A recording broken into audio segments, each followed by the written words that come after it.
It is our friend Matt Streb. He's the political science professor and faculty athletic rep at Northern Illinois University, who graciously agrees once a week to teach us all a couple of things. Matt, good morning to you. Hey, Raleigh. This Cub phenomenon has been a wonderful pressure valve for all of this election, well, crap, for lack of a better word. Yeah.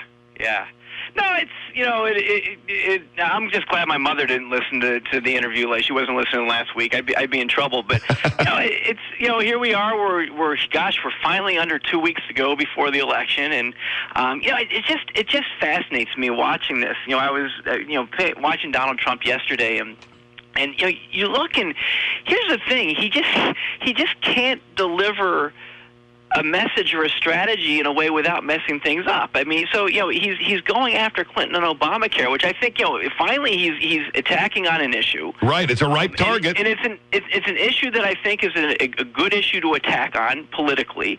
I was reading some analysis today. Said, well, actually, very few people are really going to have their premiums going to go up, but it doesn't matter. It's not just the people whose premiums will go up that might vote against this. It's just this overall thought of whether you like Obamacare or not, and whether this is a good thing for the government to do. And so, this is, finally maybe getting into an issue. But then he goes out and he screws the whole thing up. He talks about, the fact that all of his employees are on Obamacare, which just makes him look horrible, because why exactly isn't your company providing them health care? Well, right. They are. He doesn't. I mean, so everything that he does, it just seems like he can't execute. And I really do I think you're starting to see. We talked in the primaries where he would kind of get out of the gates a little bit during the debates, and then kind of sit back when you really start to get into kind of substantive issues. I think it shows his lack of depth on policy issues. I mean, he's just been undisciplined. But even when he tries to get disciplined, he hasn't been necessarily able to execute the strategy. Boy, and time again, we have seen that. And then, when you think, well, how a guy like that, he's got to be, 30 points down in the polls, because, on the other side, you've got, on the other side, you've got, mountains of lies and emails and coordination with the press, and all of these other things are pouring out on the other side, too. So it's like you can't get out of the rain by going across the street. You're going to get hit with a flood there, too. Yeah, and I would love to see, they have these presidential election simulations. It would be fun to run this race. I would love to see. I mean, Kasich never got out, never really gained much traction in the Republican primaries. But it would be fascinating, I think, to see what would have happened had Kasich been the Republican nominee. It would be a very, very different race. And I've said this 100 times. We agree. Hillary Clinton is not a strong candidate. Her negatives are quite high. The email just keeps following her. She isn't Obama on the campaign trail. There's a variety of things that in a normal election year, I think she would be very vulnerable. And I think a Kasich would have been a fascinating race.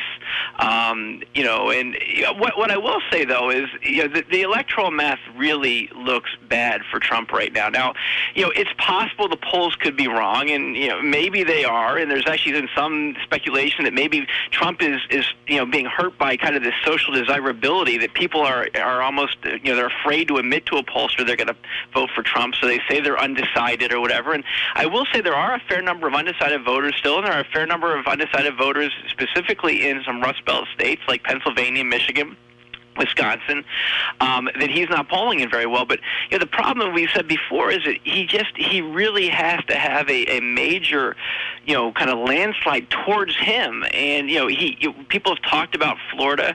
Florida is an absolute must for him, absolutely. But so is North Carolina, and so is Ohio. And as I've said, he can take all three of those states, and unless he can pull Pennsylvania, he can't get to 270. There's only one other way that he could get there, and that would be if he took Iowa, Nevada. He'd still have to take Florida, North Carolina, and Ohio, and then he'd have to take New Hampshire. So his road to 270, and in that scenario, I should say, he'd have to take Maine's 2nd District as well. That would get him exactly to 270. If he didn't take Maine's 2nd District, he would be at 269. Nobody would have a majority. Then it would be really fun, wouldn't it? But the problem is there's just so many things that have to go his way.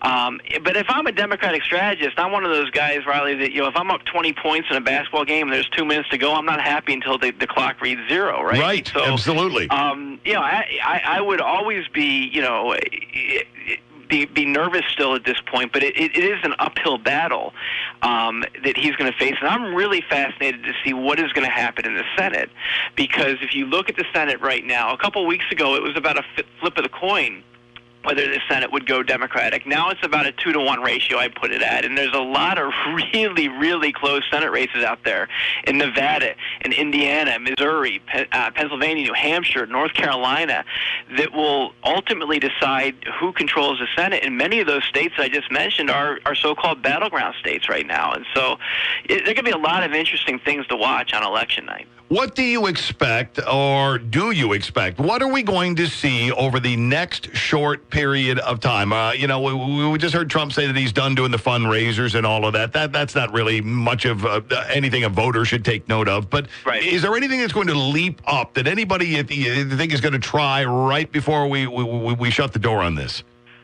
I don't know. I mean, it would be ironic, wouldn't it be, if he actually turned to substantive issues towards the last 2 weeks of the campaign, which is what he tried to do. But the whole thing is so strange. I mean, you know where he is today, Riley? I don't. He is in Washington, D.C., at the opening of his hotel at the old post office building, right? I mean, so people are, still today is saying, how serious are you taking this? That 2 weeks out, you're down in the polls, and it's more about the Trump brand, I think, than the Trump presidency. I can't.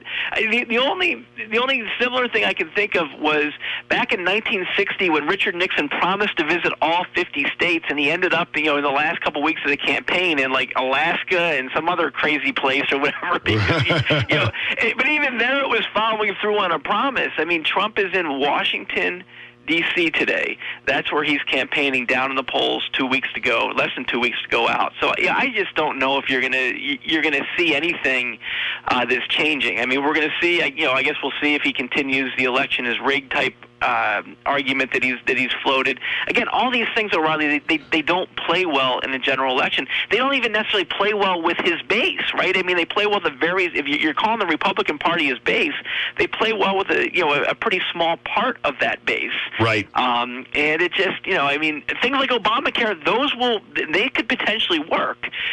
But I think, one, it's too late, and two, I'm not sure that he can deliver the message the way he needs to deliver the message. And if you're Hillary, it would be probably best to keep your head low, keep your appearances at somewhat of a minimum, and try to avoid really anything that would come out to knock you off your feet. Absolutely. I mean, I go back to my sports analogy. I always hate kind of running out the clock. I hate in football when all of a sudden you go to a prevent defense too early and you're just running the ball, and oftentimes you do that, you let people back into the game.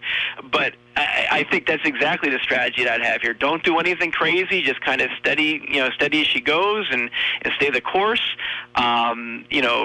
He is. You don't know how they're going to, how Trump is going to respond. But frankly, at this point, I think the Clinton campaign is used to just about anything that's been thrown at him. Sure. I think what she's really focused on is trying to flip that Senate. I think the House is going to be a real long shot. The Senate, I just looking at some polling this morning. Boy, I mean, Pennsylvania and New Hampshire.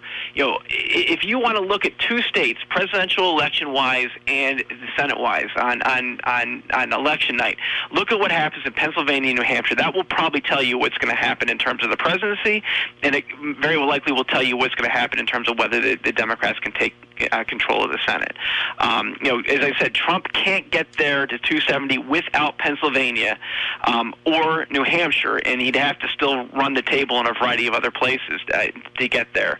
I don't see how the Democrats can get to even their 50 votes, assuming Clinton wins the Senate, or Clinton wins the presidency. Even the 50 votes, they'd have the tiebreaker, they'd be in the majority, unless they can pick up either New Hampshire or Pennsylvania.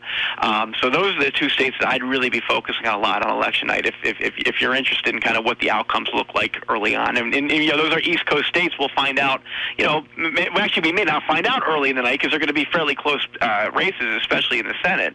But we'll get a good sense early on, kind of, if Democrats come out of the gate and all of a sudden, Maggie Hassan has wrapped up that New Hampshire race early on, I think that will tell you that it's going to be a good night for the Democrats. All right. Well, see, that's what you're kind of looking for, some of the harbingers, things that we can be looking for on election night as we get ever closer to kind of give us a little idea of of where things might be going. See, this is why Matt joins us every week, is for this kind of political education. Although next week we will be talking Parcheesi, macrame, and other things, because we'll really be tired of it by then.